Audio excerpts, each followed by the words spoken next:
recording has started, and today's lecture is on dot products, which could have been titled Relative Answer to How Much Do These Vectors Point in the Same Direction. We'll be exploring this question today, and we'll wind up looking at cosine of theta and sine of theta in a different way than we've ever looked at them before. All right, now put the angle 30 degrees in standard position. Take any point on the ray, form the right triangle. Same thing, but require r equal 1. All right, so this A is kind of describing this one.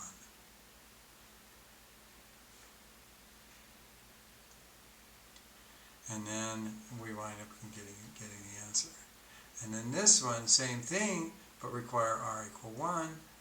Then we're on the unit circle, cosine is the x-coordinate. So this one is this situation here. Alright, and now we're going to check out an entirely different. Now a new possible definition emerges. Theta is the angle between two standard position vectors. Cosine of theta is some kind of measure of how much the two vectors point in the same direction.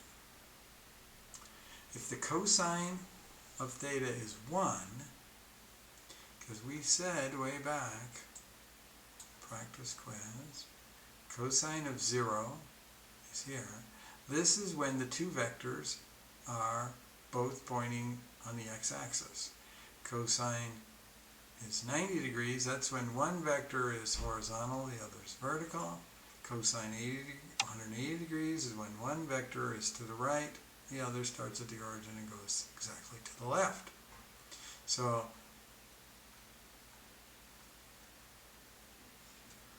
when cosine was 1, our two vectors were in the same direction. When cosine was -1, we were in opposite directions. And if theta is halfway between these extremes, halfway between -1 and 1 is 0, so cosine of theta is 0, then the vectors are perpendicular. So, is it making sense that cosine theta, in this strange way, is measuring how much these vectors, these two vectors, are pointing in the same direction? On one extreme 1, the other extreme -1, opposite same directions, and halfway in between this situation and this situation is this situation. And we're getting all this. So, let's go to Discord real quick. Tell me if this is fuzzy, very clear, partway in between. Where are you at with this so far? This new way of looking at cosine theta as how much two vectors are pointing in the same direction.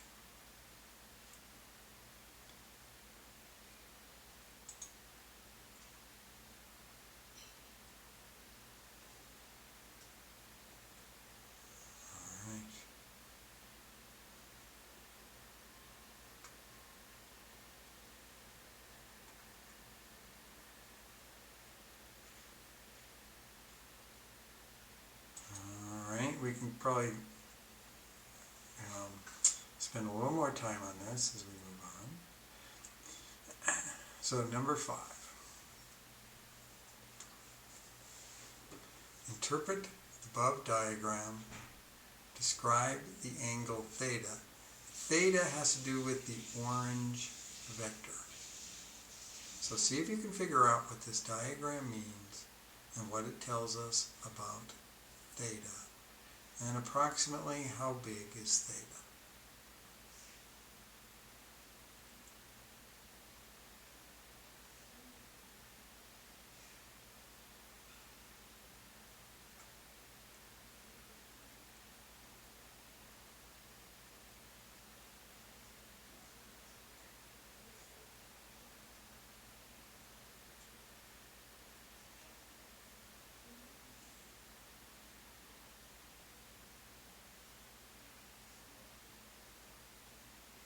Okay, and go ahead into your group chat and discuss what you've got, what your conclusions are about theta, and I'll give you a minute to talk about it there.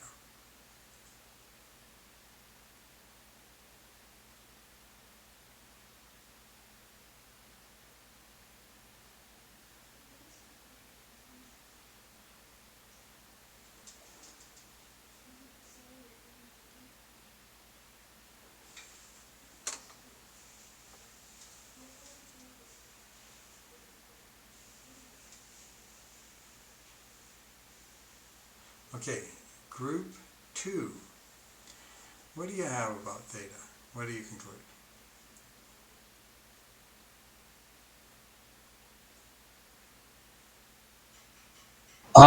We don't fully agree.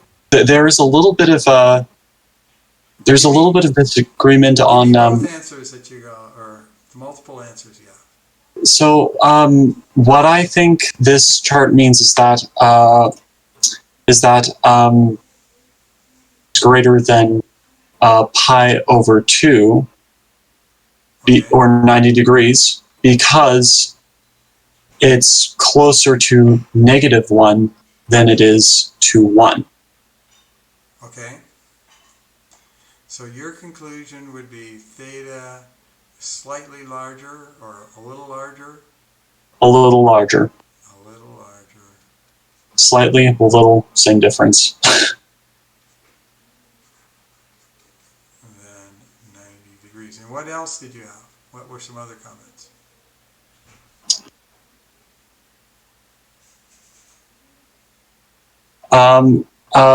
Matt had wondered which side we are taking theta from, and Yulia is trying to guess the exact angle. And I don't think that this chart provides us enough info. My opinion is that the chart does not provide us enough information to guess the exact angle. Okay. It doesn't give us enough to get the exact for sure. But if we were going to approximate it, what might we say it would be? Theta is approximately 100 degrees. maybe 100. Okay, something like this. Okay. And if we were way over here, theta would be 0. And then the two are parallel. If we're way over here, theta is parallel but in opposite directions, 180 degrees. If we're right up here, theta is 90 degrees, so we're a little bit larger over here, tilting. And we can kind of think of this as, kind of like a gas gauge on your car or something like this. But this is telling us something about the theta, the ranges of this. And when we look at the cosine of theta, it tells us where we are in, do these vectors point in the same direction or not. Okay, now let's go on to number 6. Along with this last possible interpretation of cosine theta, we can interpret one of the two standard position vectors as the movement of a spaceship while the other vector is an attempt to boost the speed of the spaceship. How effective is the speed boost? So cosine of theta is in some way measuring how effective the speed boost is. And if we get the cosine of theta to be 1, then it's an awesome speed boost. We boosted it in exactly the right direction. If we get the cosine of theta to be negative 1, and then we did exactly the opposite of what we wanted, and we were slowing down the vehicle. And on this chart over here, we can kind of see that suppose the spaceship was going in the direction of B. Now B is coming from its original point. That green portion is still part of B. And then A, we break A up into two components. A component of A that's going in the direction of B, and a component of A that's perpendicular to the direction of B. Okay, and only the part that's going in the direction of B is providing the speed boost. Okay. So this description over here. Suppose A's attempt to boost the speed of B. A has component A1, which does this job. The component A2 of A is turning the spaceship, which in this case is wasted energy. The component that's perpendicular has no effect on the speed of the craft. Its effect is turning it. And when you want to turn, that's the most effective direction to be, setting off your booster rocket. Cosine theta can be interpreted as the efficiency of the attempt to boost. Cosine theta is 1 is maximum efficiency. When the cosine theta is negative 1, it slows the ship down with maximum efficiency. Cosine theta is equal to 0, provides no boost at all. All the energy went into turning the ship. Positive boost or negative boost, accelerating it, decelerating it, 0, has no effect on the speed, just is turning power. Any questions?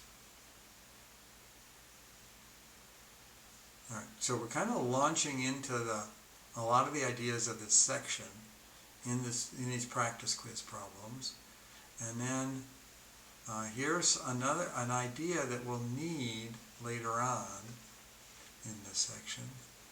So find a unit vector. A unit vector is a vector whose length is 1. A unit vector in exactly the direction of 5, 2.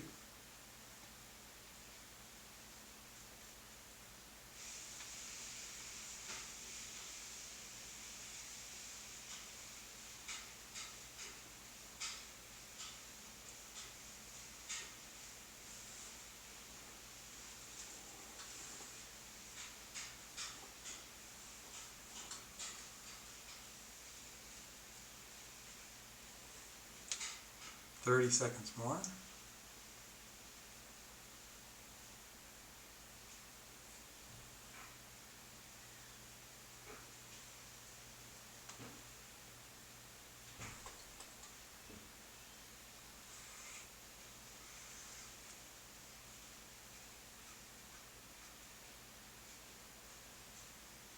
So this vector right here, this green vector,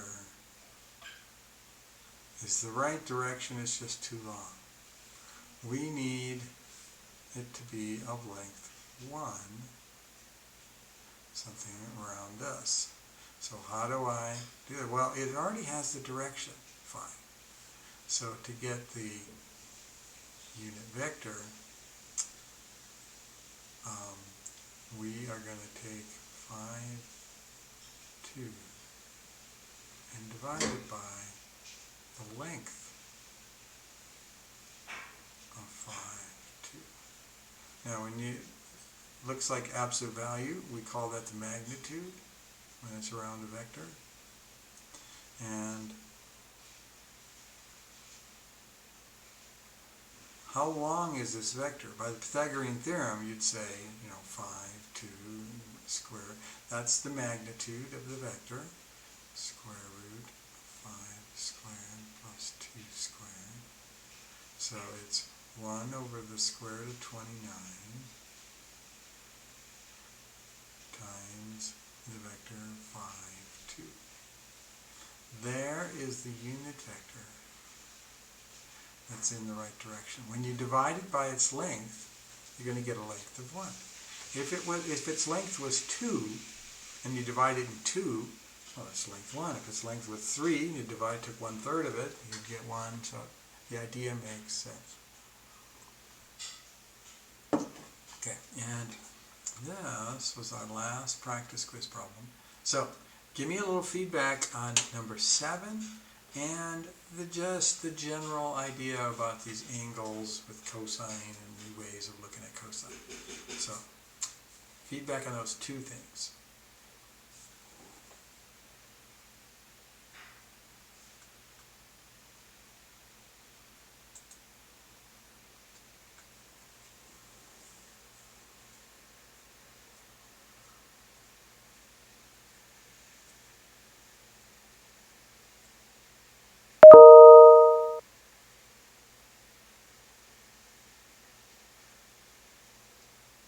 Okay, and hopefully this thing about the unit vector was something that you were at least remembering. Hopefully it's not the first time you've seen that. Okay. And let me ask if there's any questions on homework or anything up to this point.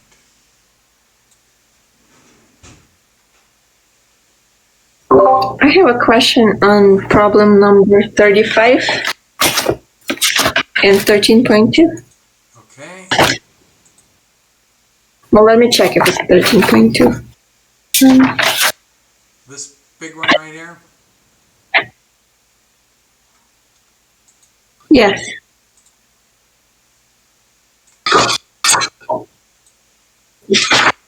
Yes, 13.2. Okay.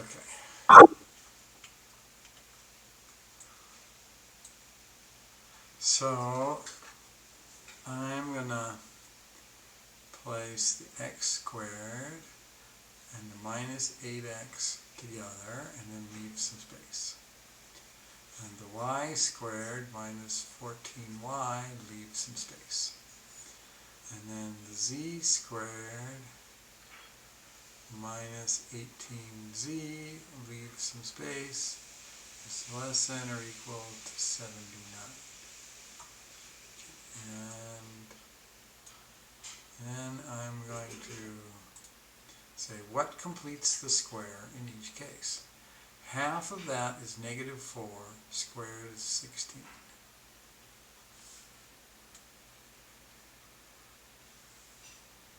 And then half of that is negative 7 squared is 49.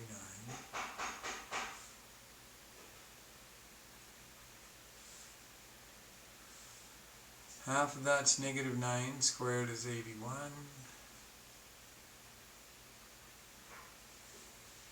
So then I am going to get x minus 4 squared plus y minus 7 squared plus z minus 9 squared is less than or equal to, and I add up all those. Does anybody have that sum? That's 225. 225. Okay. Mm-hmm. And so then this is a ball with center at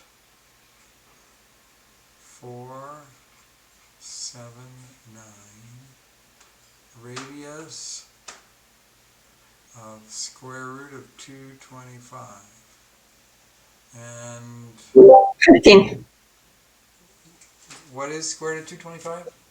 15. 15? Okay. Yes. And that's it. That's the shape. And you don't necessarily have to draw it. You can just describe it like that. Okay. I just was wondering if the sign instead of equal changes anything. If it was equal, it was the sphere. And so if it's inside of a sphere, we're going to call it a ball. And then, and we do include the surface on this ball. And then if it had just less than, we'd say it's the ball, but exclude the surface of the ball. The interior of the sphere, you'd say. Okay, thank you. You're welcome. Can we also do number 18 from 13.2? Yes.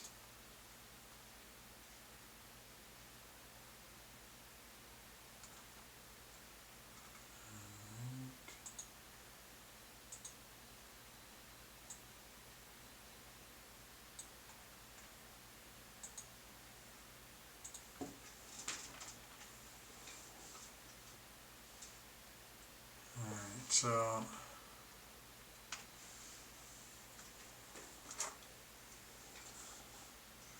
take this one.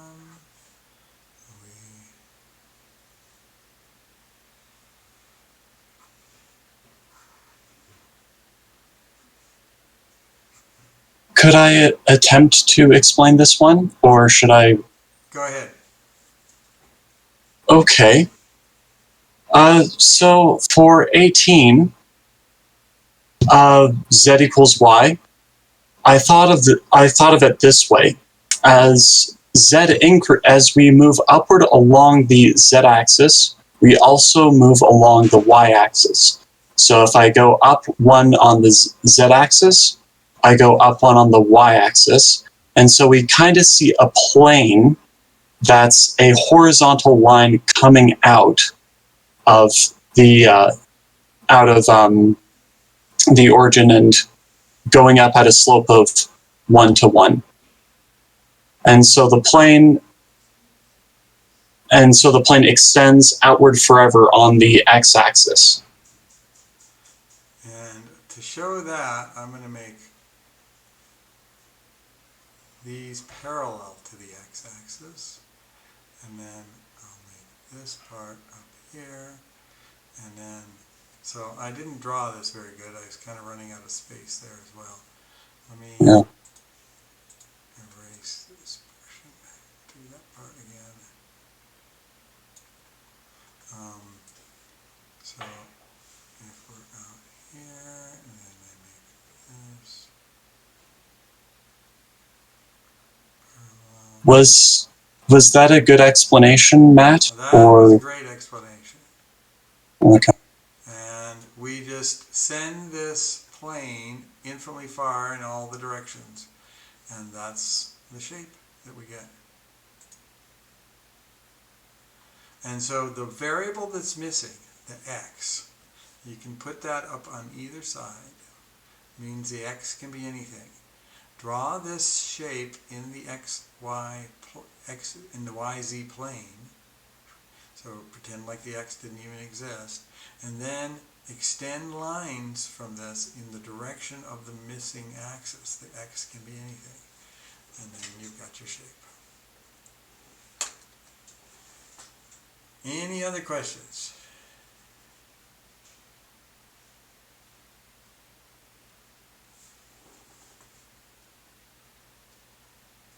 Okay, I have no more questions.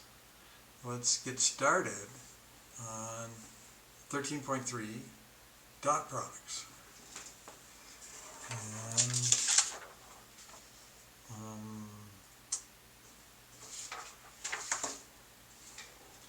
so once again, the dot product, or the relative answer to how much do these vectors point in the same direction. So the definition of the dot product, and this is taken straight from the textbook.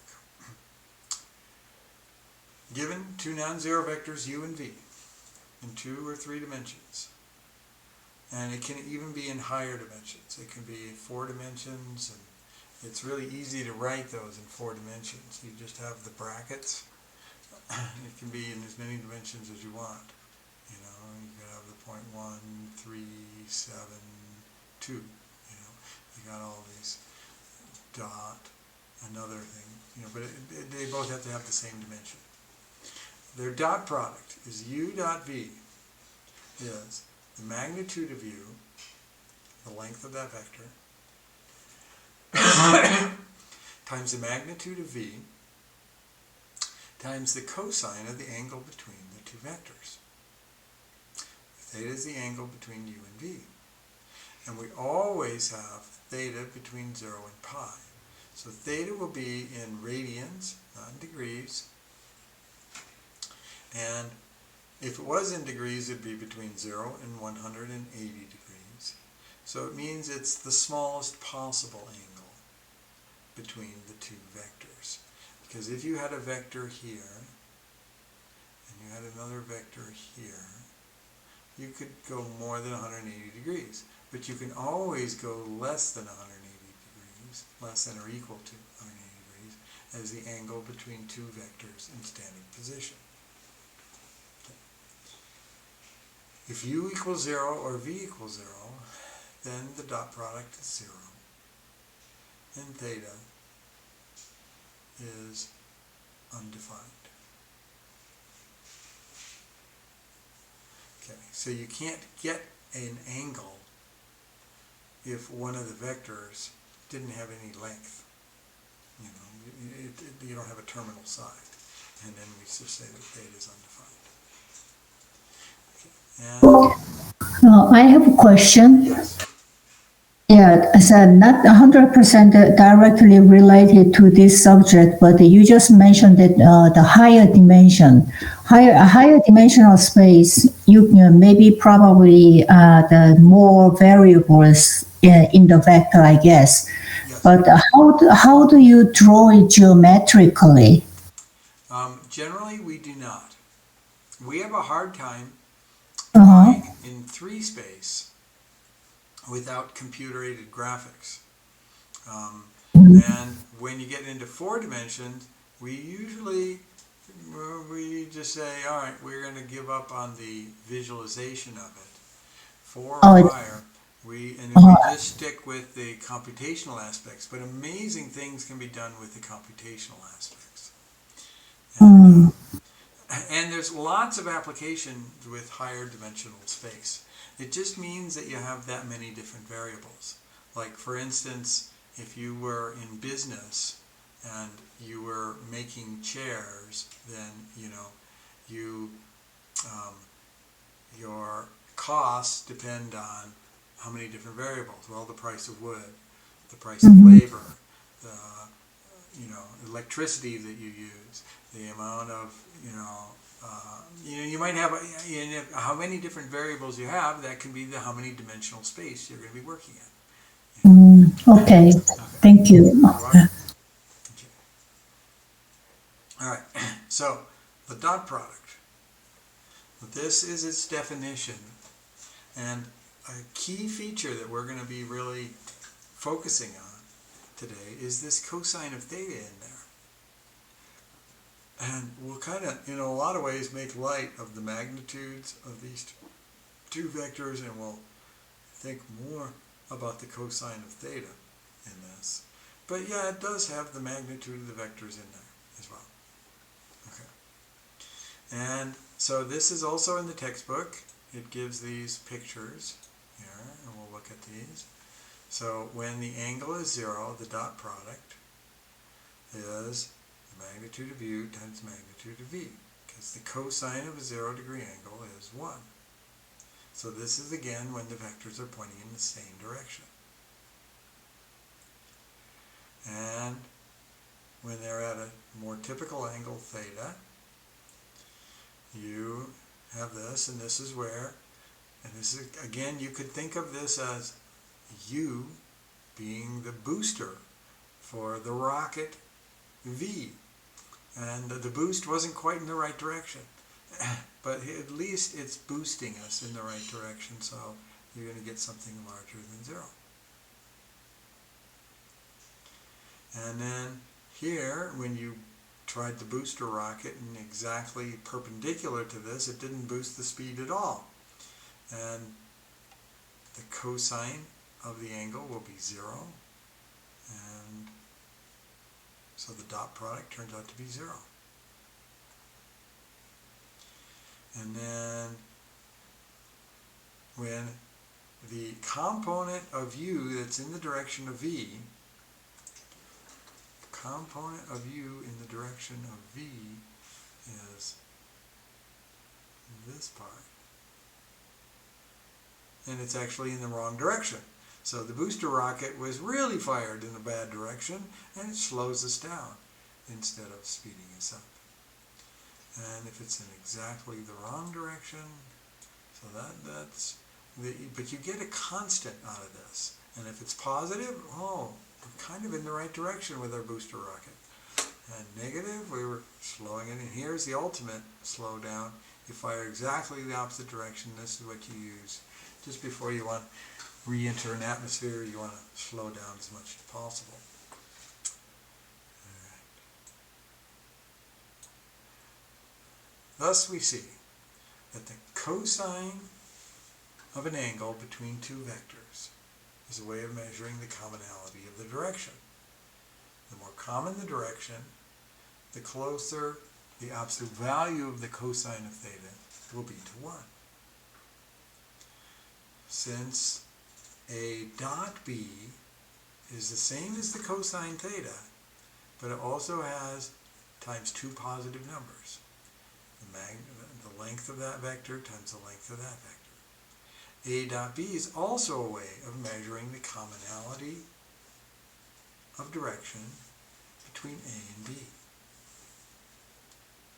But instead of maximizing and minimizing at 1 and -1, it maximizes and minimizes at plus or minus the magnitude of A times the magnitude of B.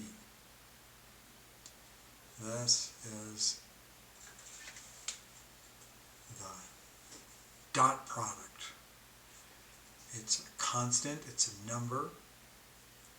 And if it's positive, the two vectors were kind of in the right direction, same direction. If it's negative, they're going kind of in the opposite direction.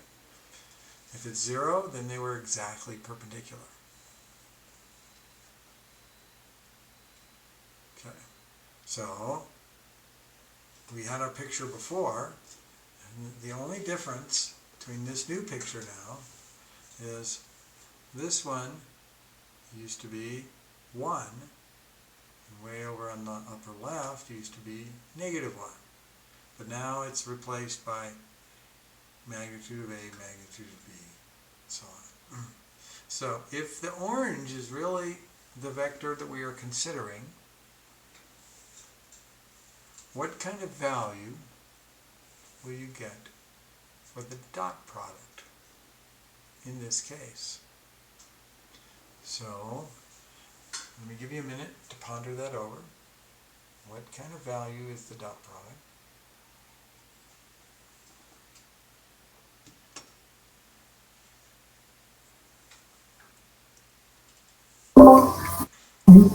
Just to say positive. Ah, all right. So it is positive. Oh, okay. So you're right on track. The dot product is positive. Can we say anything more?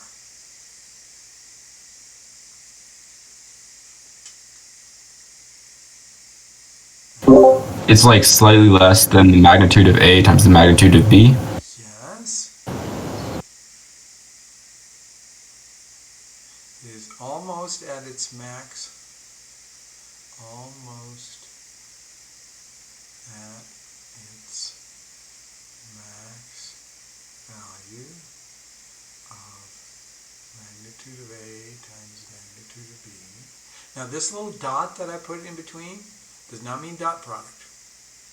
If that dot is between two vectors, it means dot product. If it's between two scalars, two ordinary numbers, then it means ordinary multiplication. And this happens all the time in math. We use the same symbol with different meanings depending on the context. It's between two vectors, it means dot product. We don't have ordinary multiplication of vectors. We have dot product of vectors. Okay? Now, what does this mean about A and B? Thus, A and B, what conclusion can I make? They are much more parallel than they are perpendicular. Are almost parallel. Almost in the same direction.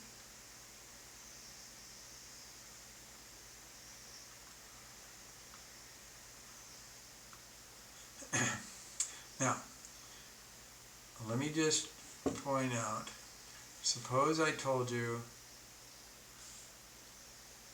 A dot B is equal to 1,892.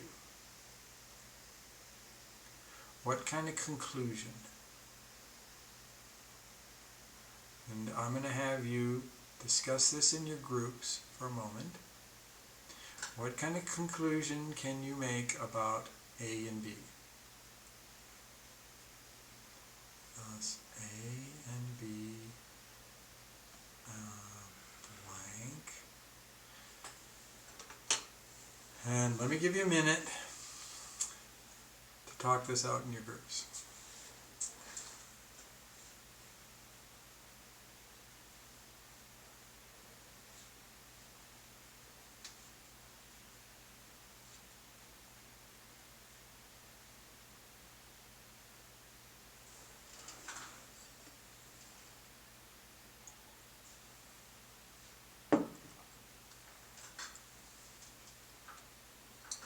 All right, group 1, what's the conclusion?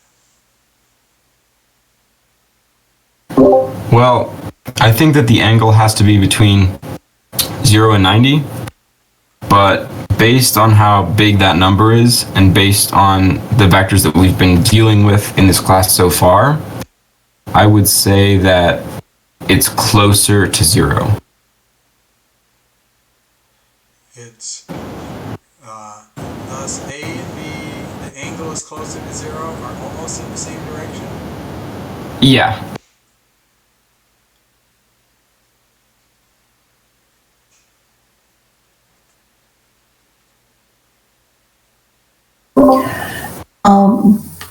But it seems to be a higher number. But how do we know actually that it will be a higher number or not so higher number? You don't have anything to compare to or any. Very good. measure. That's the point. And I think Rowan was kind of hedging in that direction. He was saying based on the numbers we've seen in this class. But the point you're making is the super important point, which is we can't say this because suppose, what if the magnitude of A was about 10 to the 7th and the magnitude of B was about, 10 to the 6th. They're huge numbers. One with 7 zeros, one with 6 zeros. And then this is relatively small compared to these. And then what would we conclude? That we're almost perpendicular in that case. Then A and B are almost perpendicular. It's the shortcut notation for perpendicular. So it all is relative to the sizes of A and B. The real answer is what Rowan said at first, which was the angle is between 0 and 90 degrees.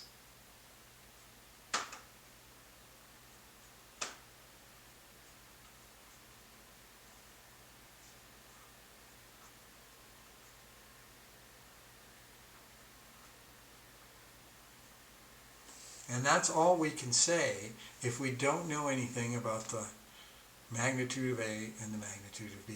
This is when we had the other picture with the cosine, it was not relative because it was all relative to negative 1 and 1. But now that it's the dot product, it's all relative to the sizes of A and the size of B and the product of magnitude of A, magnitude of B. You compare the dot product to the product of magnitude of A times the magnitude of B. And then if it's really close to that product, then they were really close to being parallel.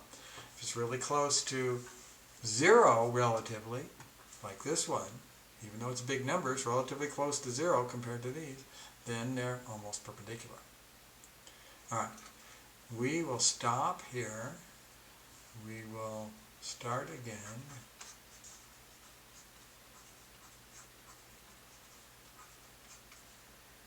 At 6:45 p.m. And before I take my break, is there anybody who needs to talk to me individually?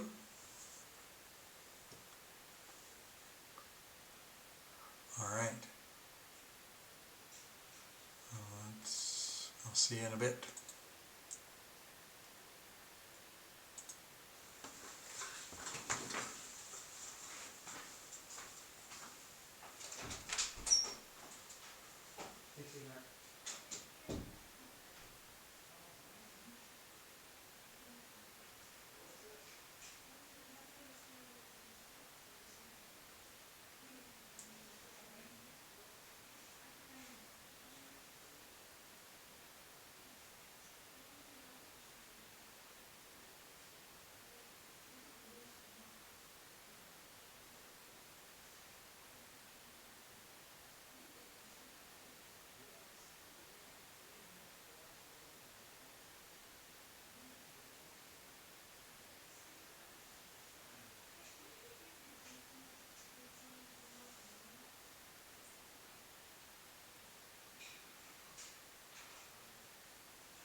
All right, we're back at it again.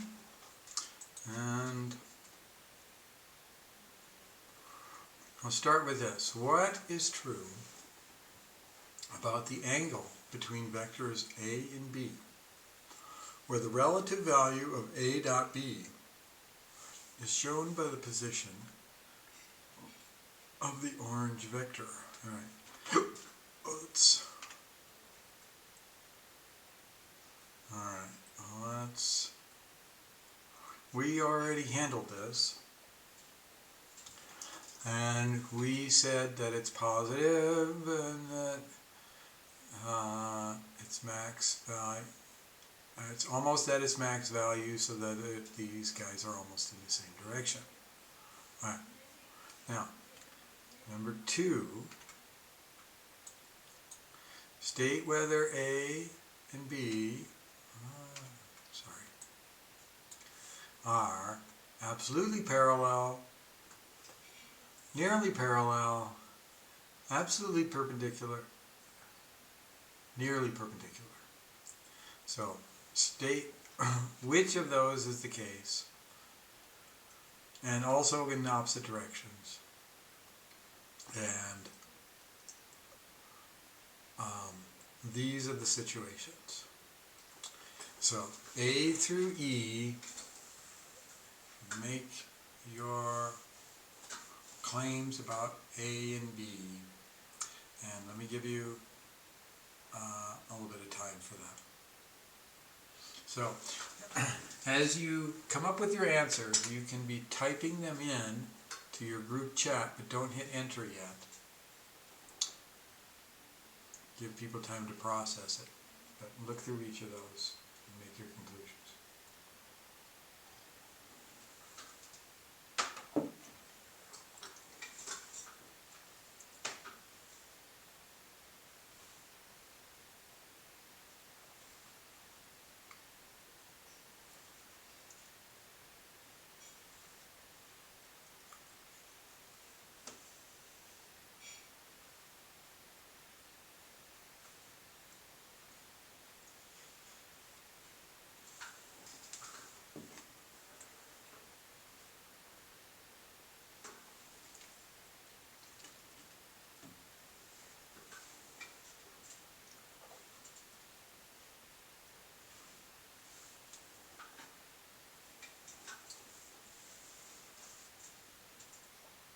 Okay, and go ahead and hit enter, and you can discuss these briefly.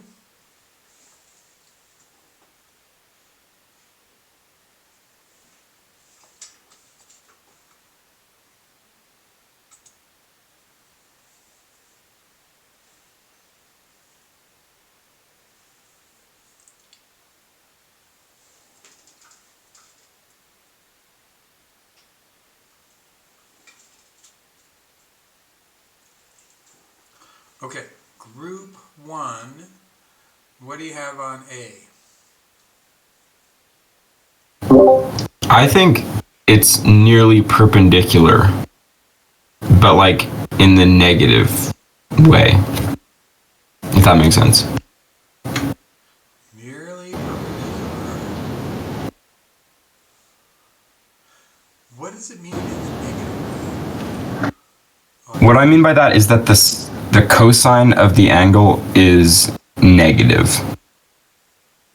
And so this angle, this other vector, how should I draw it? It should be like an obtuse angle, so like greater than 90 degrees. Very good. Nearly perpendicular, but kind of going in the wrong direction. That's how we get this being negative. And that's a small number relative to that. So it's much closer to 0 than it is to the magnitude of A times the magnitude of B. All right. Group 1, again, what do you have for part B?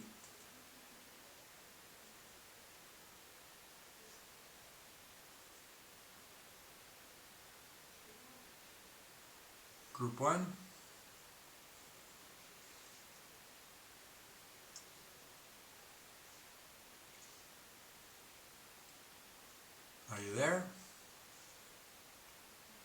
Oh, sorry. Yeah, I think B is absolutely anti-parallel. Or I guess it's, I don't know exactly what, I guess, have we been using parallel to describe vectors that have an angle of 180, or is that anti-parallel? Oh, okay. I've never really used anti-parallel. So parallel would be fine. Okay, And we just put comma opposite directions. got it.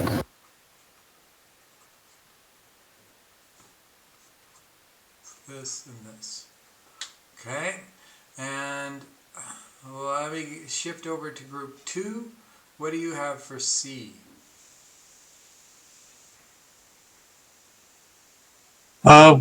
I have close to parallel. That's a very small angle between the two vectors, not And that's the not as in. Okay, so the two vectors are really close. Okay, and D, what do you have? For D, we have almost opposite, but almost anti-parallel. Whatever we're going to say, almost opposing. Yes, Something like that. And then something like that. E, what do you have for there? Um, we have. We haven't considered E yet, but I think it's probably going to be perpendicular. I don't Yes, know. you are correct. On the one hand, you say, well, that number is not that much smaller than this number. But when you use a giant magnifying glass, and the size doesn't matter. 0 is always 0. And Yeah. 0 you can only get when they're absolutely perpendicular. Okay. And, right. Next is, which is bigger in general? Magnitude of the vectors multiplied together, or the dot product, and why?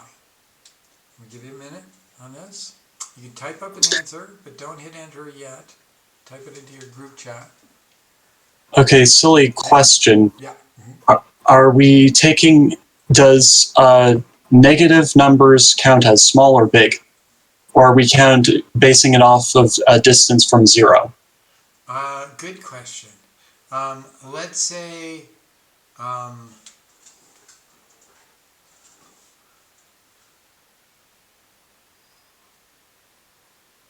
let's put that. That's what I should Okay, do. thank you. You're welcome. Let me type this in so.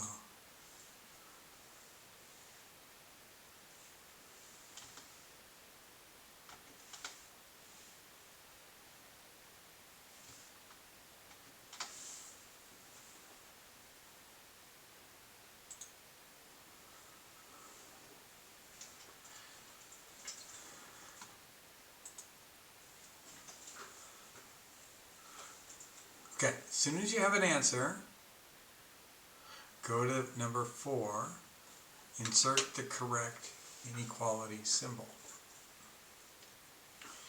And we'll put these things in here.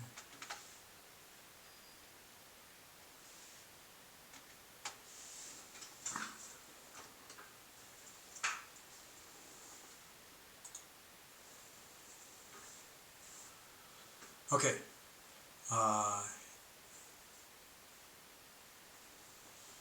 This one, number 3. Which one is bigger? It's this one.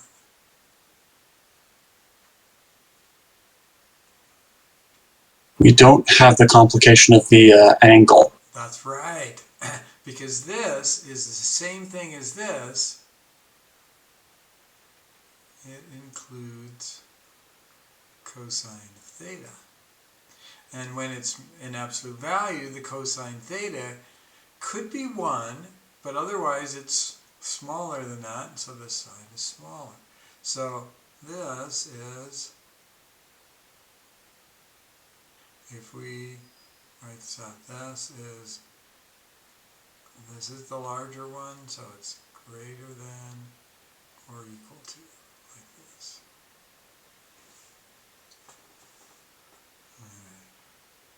Alright. And let's do just a couple quick problems. Find the dot product A times B. So Yes. which one is the dot product? The one that is greater or A with a star or with a dot? You're wondering, did I get this thing backwards? Yeah. No, I just don't. Now I'm confused which one is the product rule and which one is just the regular multiplication. Okay. This, very good. Good question. This comes between two vectors. So this is the dot product. And then this is absolute value. It's ordinary absolute value. Because this is an ordinary number. After you take the dot product, you get a scalar, not a vector. And then that's absolute value. This is multiplication, not dot product.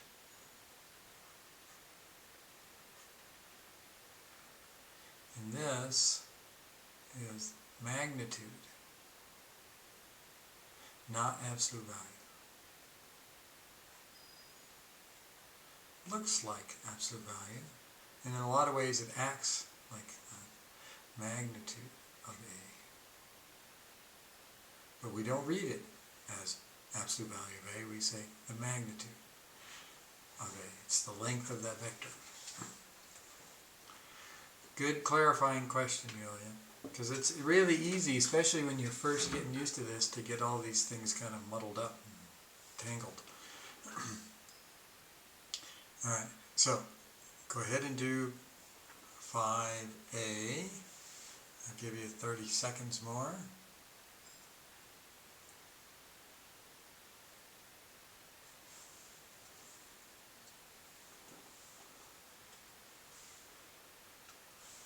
This one is, by the definition of dot product, magnitude of A times the magnitude of B.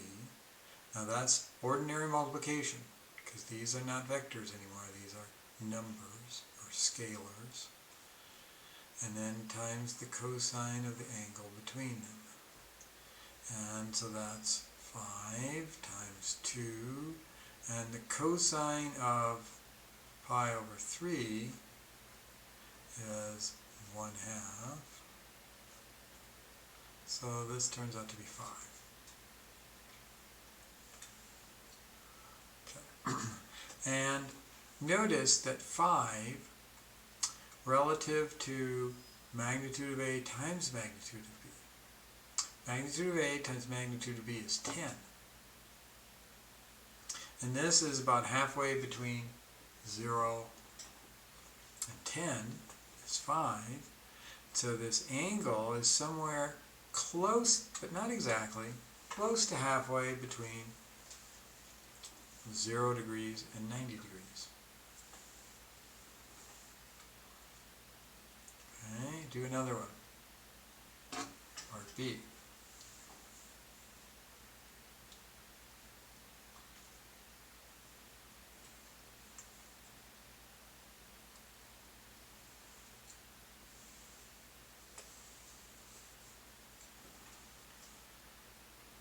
So, A dot B, according to the definition, is magnitude of A times magnitude of B times the cosine of the angle between them, which is, and this is pi over 2. And the cosine of pi over 2 is 0, so it doesn't matter what these numbers are. The answer is 0. And then, what does that tell us? Tells us These two vectors are perfectly perpendicular. perpendicular. If their angle between them is pi over 2, it's the same as 90 degrees. Yep. Alright, now these two problems, though, are, you almost never see them like this. And you almost never are asked to find the dot product when you're given the angle between the two vectors. Generally speaking, you usually don't know the angle between the two vectors. Let me put this comma in here. This theta is usually not known. All right, let's look at the nature of the dot product. It is not like a scalar times a matrix. Because if the dot product was a scalar times a matrix, you'd be getting another matrix, because a scalar times a matrix is matrix. It's not like a matrix times a matrix. Because when you take a matrix times a matrix, you get another matrix. The rare exception to that is when you get a one-dimensional matrix as a result. This is a vector times a vector equals a scalar. So we have a vector where it's a kind of a multiplication. It's a multiplication that looks like an ordinary dot, but we don't call it times, we call it dot product. A vector, it's in a way, it's kind of times a vector, but then you get a scalar. And that scalar, one way to interpret it is some kind of relative measure of how common the direction is between these two vectors. So, again, the scalar idea, it's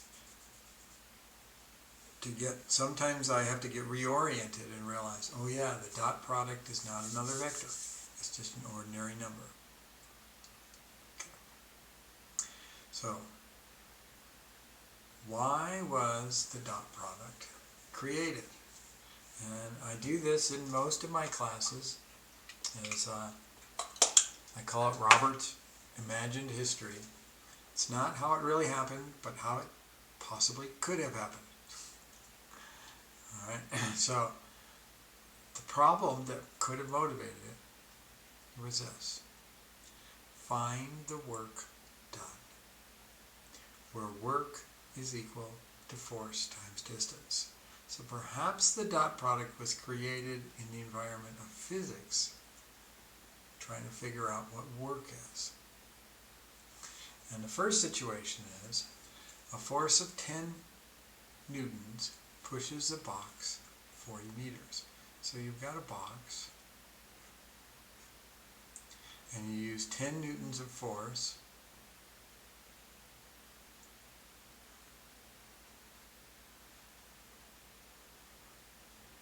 and you're going to take it over a distance of 4 meters. And then work equals force times distance, which is 10 times 4, which is 40. And it would be Newton meters.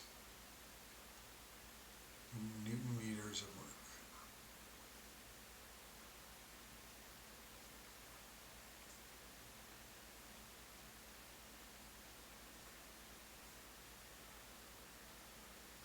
Now, that's when you first learn work equals force times distance. It's kind of like this. And some of the basics of force and work and distance is this. A world-class weightlifter holds 900 pounds, holds 900 pounds on a barbell.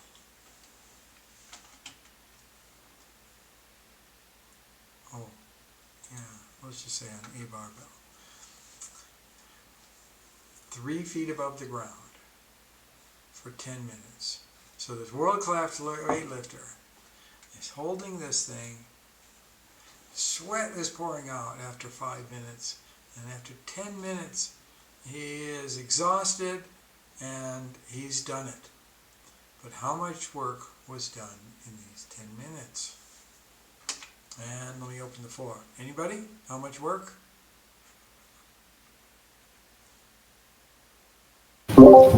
Well, like, assuming he's standing perfectly still, technically he does zero work because there's no distance. Very good. Force times distance, and the distance was 0, so no matter what the force was, this whole thing is 0. So, the big point about this is that work is not related to effort. Work is just related to results. You might do a ton of effort and you might be doing something incredibly inefficiently, but it's just all about results. So,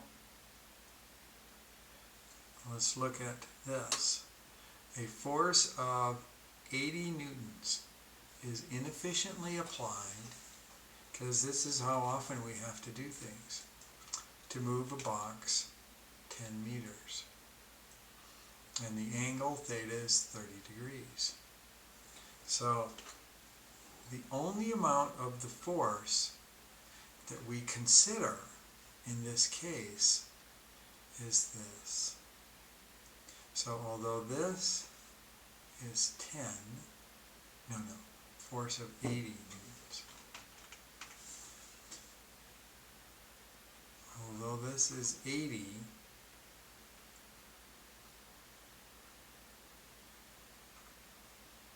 only the projection of this onto this is what matters. Okay, so the 80 newtons, this part is what we call wasted energy, that component of the force. This is the only component that does any work. And so this, now we had done this in a practice quiz before. This magnitude is 80 cosine of 30 degrees, while this one is 80 sine of 30 degrees. You get the horizontal and the vertical components by multiplying by cosine and sine, respectively. All right. So now, cosine of 30 degrees, you punch that out, multiply that by 80, and punch it real quick on my calculator.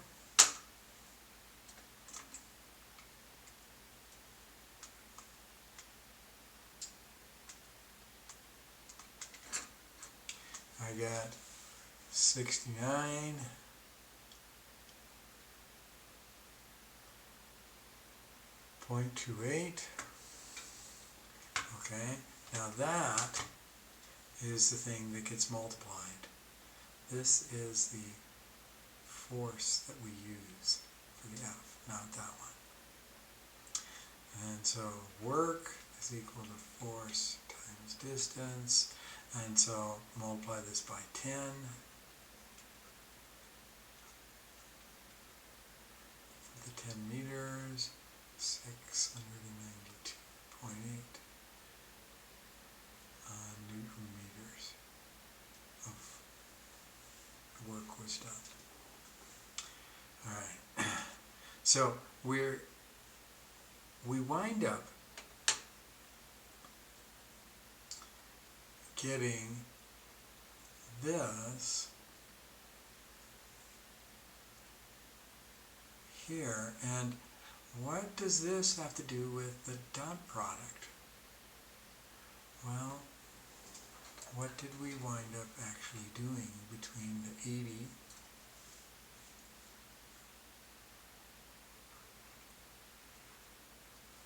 we took the magnitude of the 80 times the magnitude of the 10 times the cosine of the angle between them. Now, it's true that we were putting these two together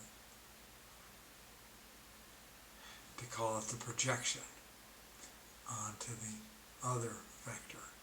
The 10 was horizontal, and the 80 had to be projected onto the same direction that the distance was being measured in. But when we do this, we get the work. So this is one of the very significant applications, so significant that perhaps it was the reason that the dot product was invented in the first place, is to figure out the work done. Okay, let's go to a mammoth shortcut for how to compute A dot B, because it turns out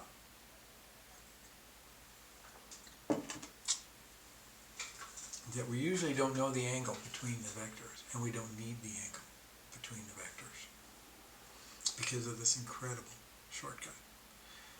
Given two vectors, u and v, the dot product is all you do is multiply the corresponding components together and sum them up. And that gives you the exact same answer as if we did the magnitude of u times the magnitude of v times the cosine of the angle between them.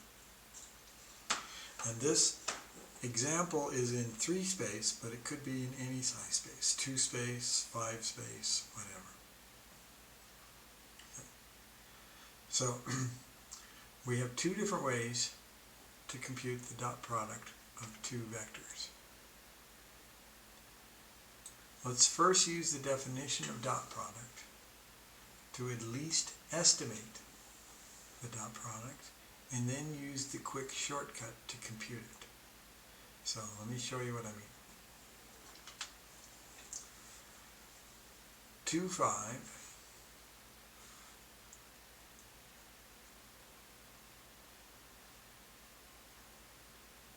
is this vector up here.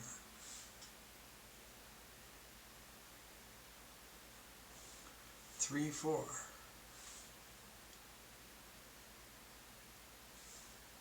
is this other vector here.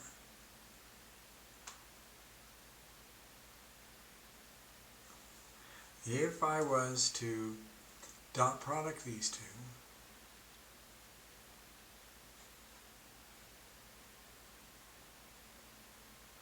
I'm going to do some rough estimation. This is a 3, 4, 5 triangle. So the diagonal on this 3 and the 4 would be a magnitude of 5. 2, 5, the magnitude or the length of that black vector is just going to be a little bit bigger than 5. Root 29. Yeah, root 29. See, it's not even 6, because that would be root 36. You know, so this is about 5. This is about, you know, around 5. A little bit bigger than 5. The angles are almost in the same direction. So 5 times 5 is 25, maybe 23 or something like this, is what I'm going to estimate by thinking of magnitude of A times the magnitude of B times the cosine. The cosine is almost 1 because these are almost pointing in the same direction. Okay, so I come up with a rough estimate of 23. Now, let's get the exact answer. And notice I don't have to get the angle between these two, because I'm going to use this giant shortcut. 2, 5 dot 3, 4. 2 times 3 is,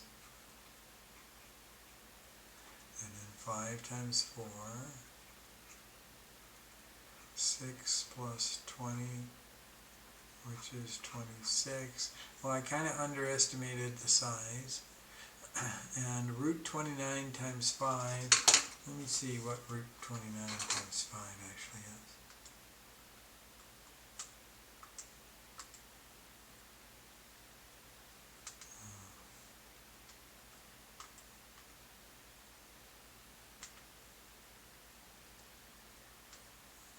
times 5 is 26.9. The real, if you multiplied the magnitudes together, it would be 26.9, and then this just knocks it down a little bit because they're pretty close to being in the same direction. Alright, so this is kind of a neat way to start looking at this shortcut, is give it some meaning first by estimating the magnitude of A, magnitude of B, cosine of the angle, and then use this shortcut and see that you're going to get in that same ballpark. Alright, so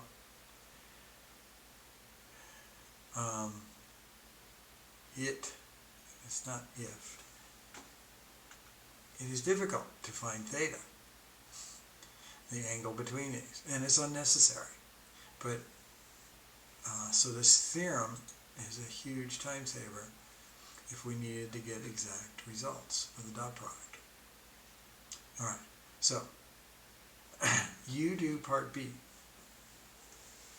Estimate it by using the definition of the dot product, and then calculate it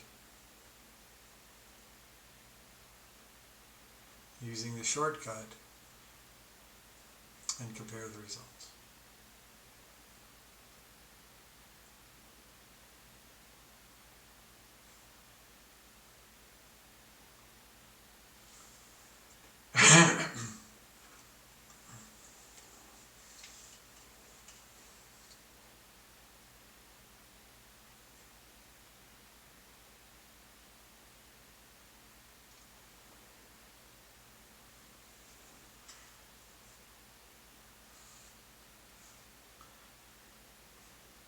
So this one,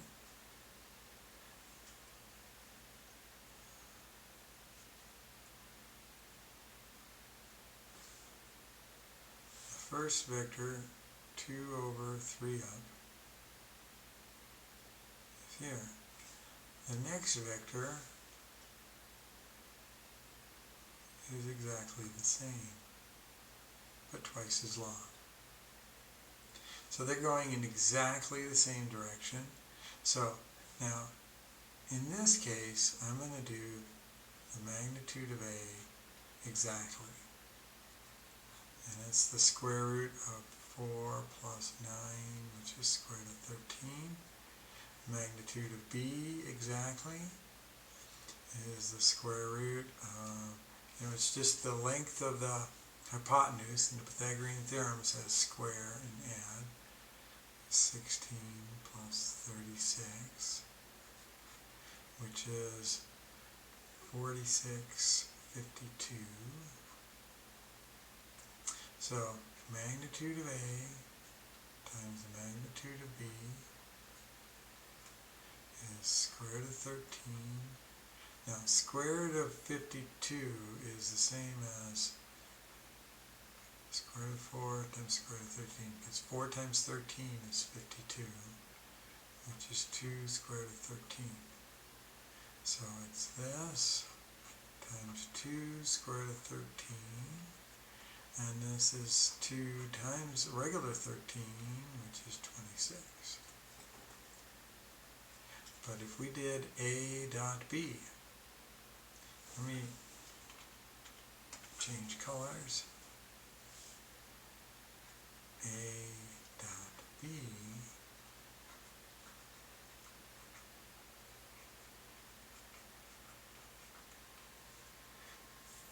two times 4 plus 3 times 6, 8 plus 3 times 6 is 18, and that's 26, and these match. And they will always match. You will get the exact same thing either way. Now, one of the ways I could have proceeded when I introduced this shortcut is to do like the textbook does, which is to prove this shortcut. And that may be instructive for some, and if you're interested in that, read that proof in the textbook. but it's also very possible that somebody could go through all those technical details with the proof, and it has a bunch of trig formulas in there and stuff. Somebody could read through that and get no additional insight. Why is this true? So I'm kind of working with your intuition here and just showing you that, boy, if we look at it one way, look at it the other way, we get the same thing. All right. Do part C in a similar way we did part B. I'll give you a minute to get ahead of me.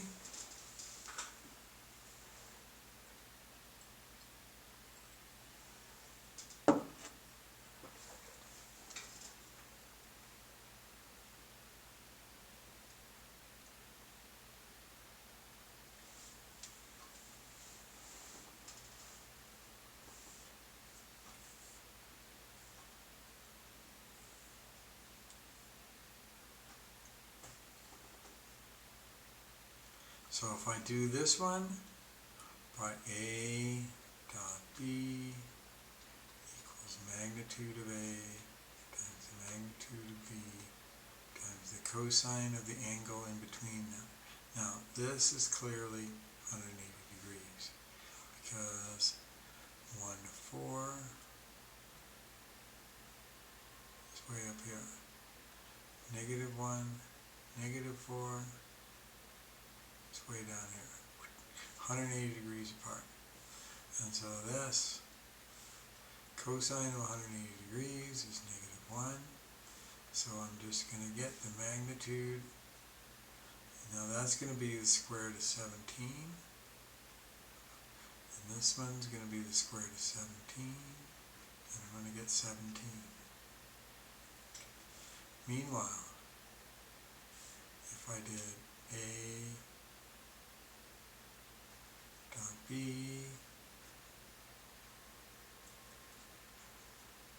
with the shortcut,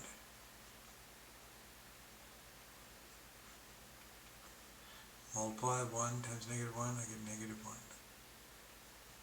Multiply 4 times negative 4, I get negative 60. And I get negative 17. Oh, this negative 1, I left it out.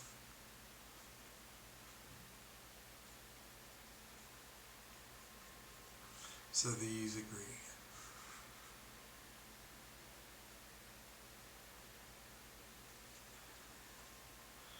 Alright, and let's do this with vectors that are perpendicular. If we get two vectors that are perpendicular, their dot product should turn out to be 0. Now if A is 5, 1, can anybody tell me, how do I get a vector that's perpendicular?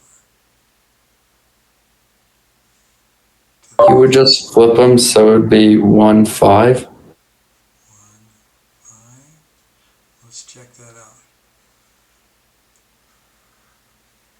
Wrong. I think you need to add a negative sign as well on either one. Why is that we have to add a negative sign? Because that is the only way they're going to be in a different quadrant, which is what has to be. So 5, 1 is... They can't be both in the same quadrant and be perpendicular. Yes. Also, remember how you would perpendicular slopes that are perpendicular? M1. What would we do to get another one? We take the negative reciprocal? Yeah, you're right. You'd have to take the negative and reciprocate. Now, what we're going to do there is, you see that M is change in y over change in x. And the change in y is really this coordinate over here. From the origin, you're going up 1. The change in x is 5. So that's the change in y, and this is the change in the x. And if we want to change, if we just flip this fraction over, we've reversed. We've done this thing. but we also have to negate one of them as well. And it doesn't matter which one. So if we did it like this, -1, 5, yes, now we're going to get perpendicular. And if you'd have negated the other one, 1, -5, you'd have been down here, and those would have still been perpendicular. Okay. The other point was down here. Okay. So, if A is this, then B is this. And now, if we do we know the cosine of the angle between them, cosine of 90 degrees is 0. So I know A dot B by this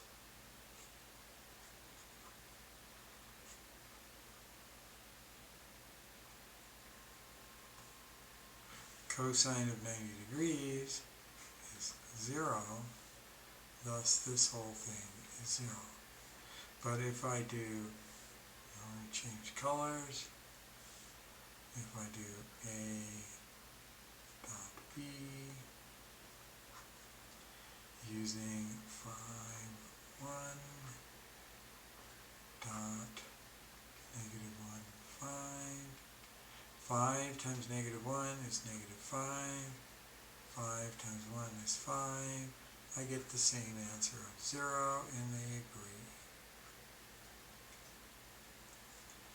Okay, now let's return to the original one that we looked at, 2, 3, and 3, 4, way over here. Okay. Question. Suppose we really were interested and we needed to find the angle theta. What's the angle between these two vectors? When I drew them, they're like this. It's a relatively small angle. Maybe like less than 10 degrees maybe. How do I find that exact angle between them? So, let me give you a minute. And if you have any ideas, put it in your group chat. And I'll give you a minute to ponder this question.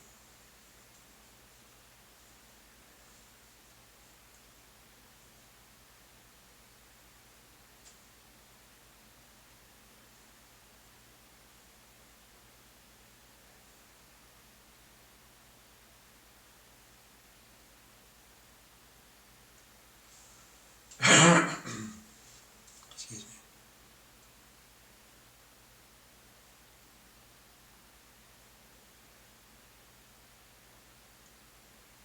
So, group 2. Any ideas how to find theta?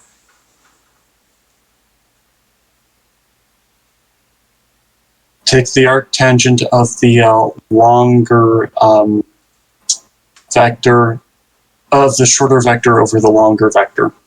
Okay. So We could use some trigonometry, but without using some trigonometry like that. Is there a way with what we have so far in dot products, connecting it to this, is there a way to find theta? Anybody? Based on the dot product formula, cosine theta could be u dot v over the distance u, the magnitude of u and v separately. I mean, yeah.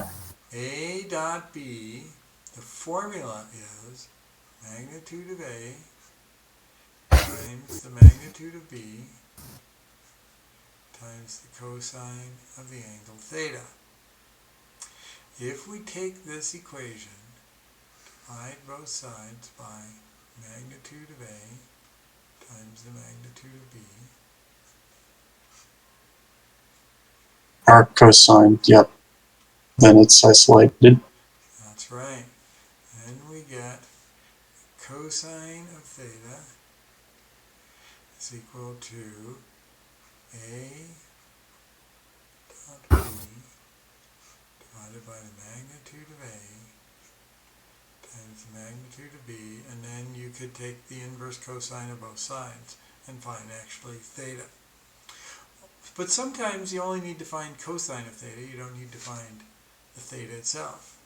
And so this is a really important formula for us. It allows us, in those cases when we need to find theta, it allows us a way to get there. Okay. All right. So since this is stated in terms of u and v, as we soon will see.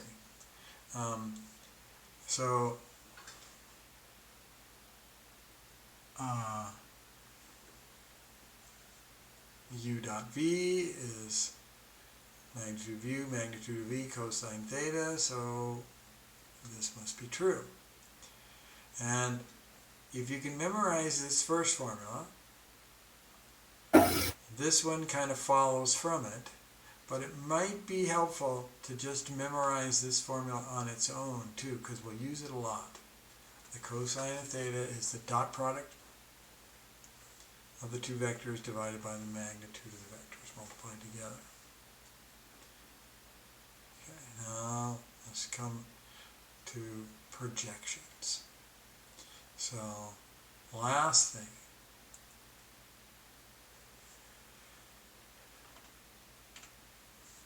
Find the projection of A onto B. The angle theta is going to be 50 degrees. The magnitude of A is 4, and the magnitude of B is 6. B goes all the way from this, where the two vectors meet, all the way to the end. And this is the projection. This is the part that we're going to kind of ignore. The projection of A onto B. We've already seen this before when we did that work problem. All right, so let me give you a minute to see if you can figure out this answer.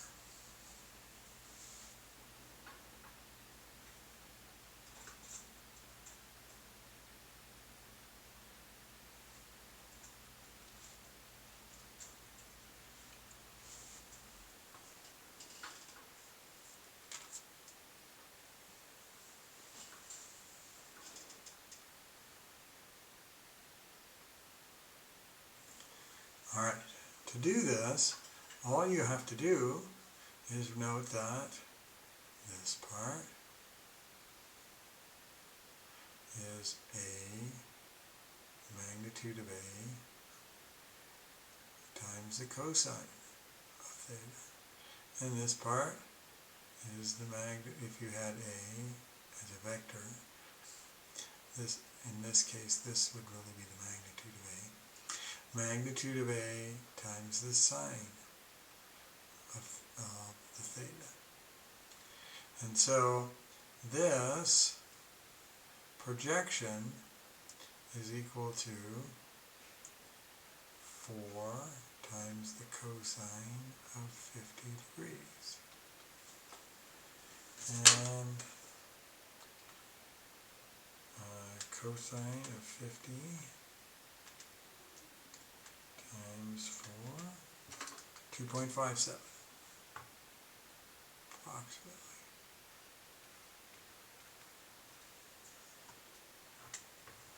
All right, so to figure out a projection is super easy. It's just basic trigonometry.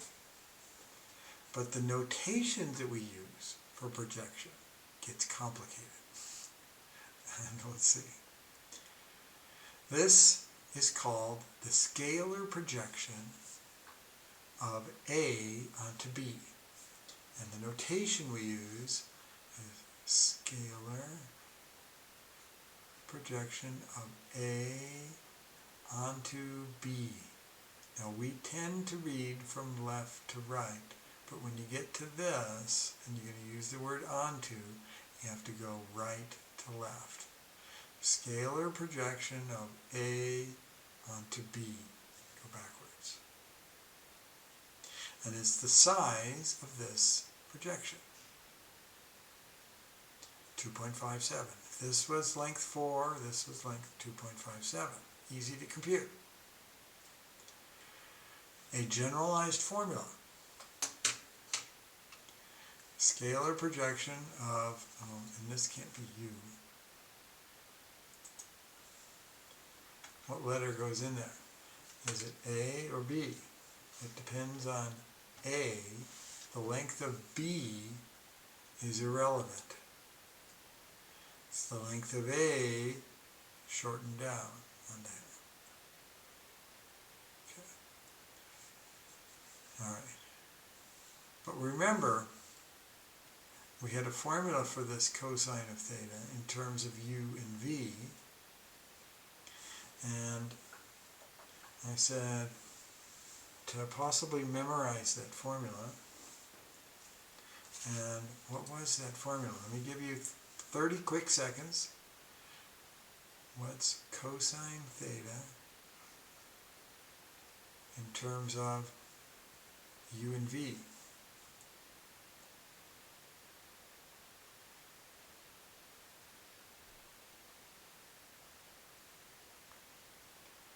It is U dot V over the magnitude of U times the magnitude of V.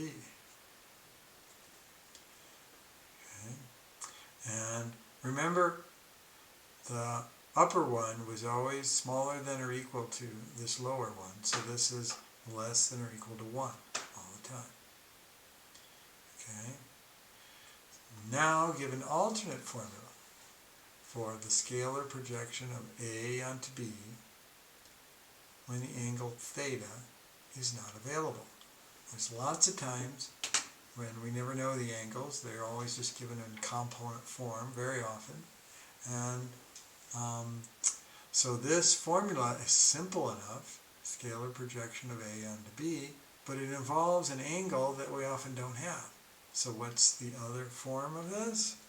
It's the scalar projection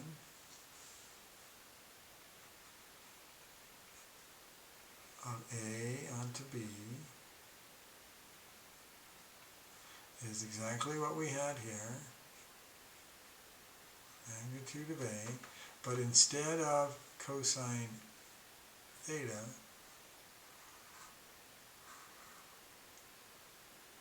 we use its equivalent. Now this has to be done in terms of not U and V, but A and B. A dot B over the magnitude of A times the magnitude of B. And these will cancel out. This is an ordinary number. Oops, not that one. This one.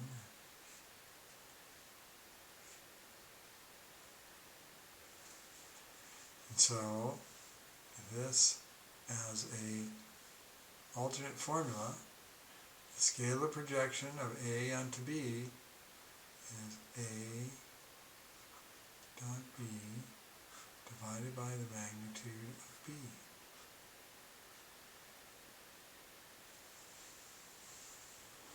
Okay, and one way of looking at this formula is, remember, when you're taking the scalar projection of A onto B, is the size of B is irrelevant. But the size of B affects the outcome of A dot B. So we want to divide out that thing that was irrelevant. Okay, and then, so we come up with this, oops, this was U, I'm mixing my U's and B's and A's. So this would be the scalar projection of U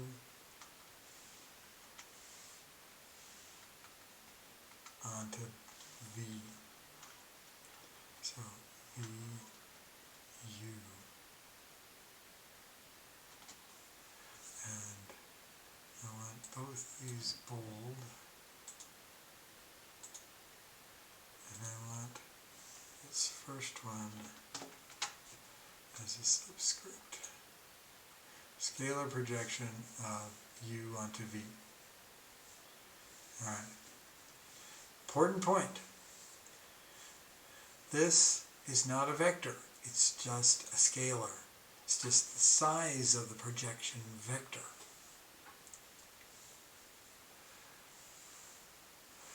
So, let's suppose we need to find the vector, the projection vector of A onto B with symbol the projection of A onto B. And again, this is a vector, not a scalar. So, the projection of A onto B has these two parts. Let's just look at this first one.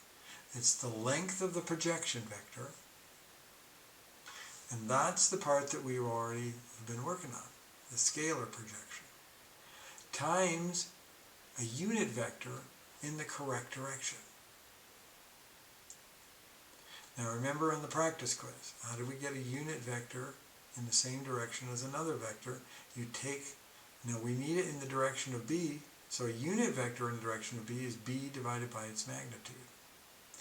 And the length of the projection vector is magnitude of A times the cosine of theta.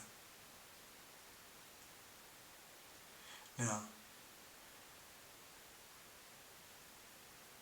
this cosine of theta could be replaced with this.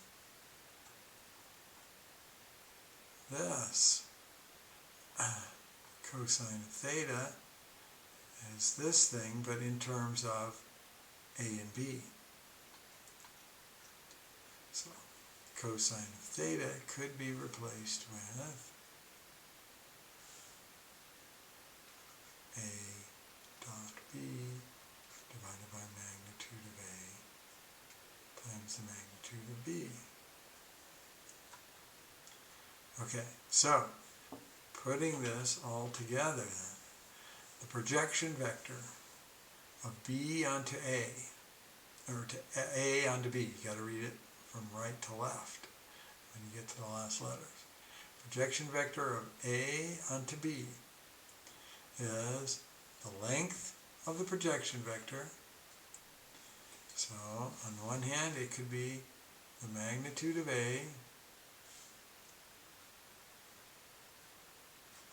times the cosine of theta times B over the magnitude of B. Now, look in this formula. There's only one of these that's actual vector. This one. This is the only vector. The rest are just scalars. The length of that vector, the length of that vector, cosine of an angle. Okay. Now, we could also state that the projection of B onto A, we could replace the cosine theta with this, and then get a new formula that reduces down. And so this, see, it's a simple idea, but the notation gets complex. Okay.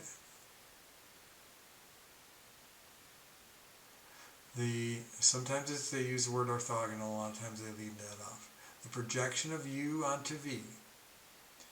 Projection of U onto V is the magnitude of U times the cosine of theta times V divided by the magnitude of V. Now, it may also be computed with this, and then this one, this last one came from substituting this expression in for the cosine of theta. But we've run out of time here, and then it repeats what the scalar projection was. And that finishes up. That's your homework.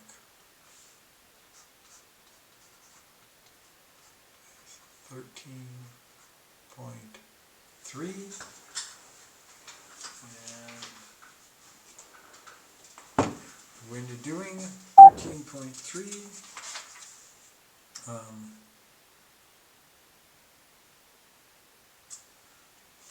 I want you to, why did I write that down?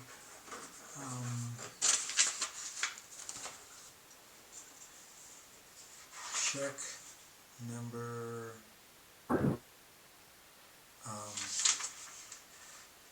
39. So groups, check number 39, make sure that you agree, do that outside of class. And we will stop here for the evening. Any questions?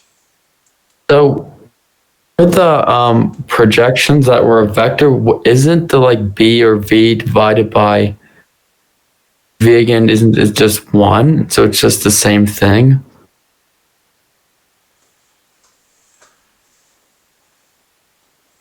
What? This v over v? So isn't that just 1? No. This is the vector. Remember in the practice quiz, a vector divided by its magnitude gives you a vector that's a unit vector.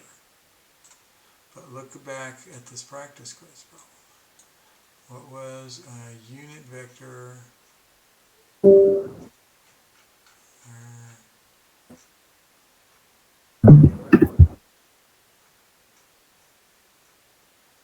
Find a unit vector in the direction of 5, 2 is this complicated vector right here. It's very complicated. It has magnitude 1.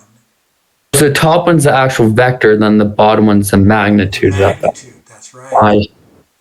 Of that vector. Yeah. Good question. Anything else? Thank you, Mr. Shankin. All right. Y'all Okay, thank you. good evening. You're welcome. I'll see you on Wednesday. Let me stop.